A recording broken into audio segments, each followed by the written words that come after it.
Bugun turmush o'rtog'im zakazlari bo'yicha 3 kunlik pomidor tayyorladim. Buning uchun yaxshi qizarib pishgan pomidorlarni shunaqa o'rtasidan kesib oldim.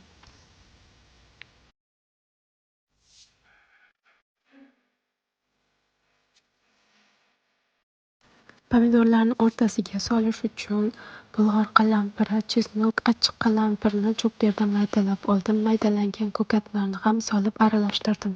Idishimga ukrop, lavr barglari, qora qalampir soldim. Tayyorlangan nachinkalarni shunaqa pomidorlarni o'rtasiga solib chiqdim. Pomidorlar bir kun xona haroratida 3 kun muzlatgichda saqlanishi kerak ekan. 3 kunga yetadigan suv solib, 2 qoshiq tuz, yarim qoshiq shakar, yarim qoshiq uksus solib aralashtirib, pomidorlarni ustiga to'ldirib quydim. Kanalimni kuzatib borsangiz, tayyor bo'lgan videosini ham chiqaraman.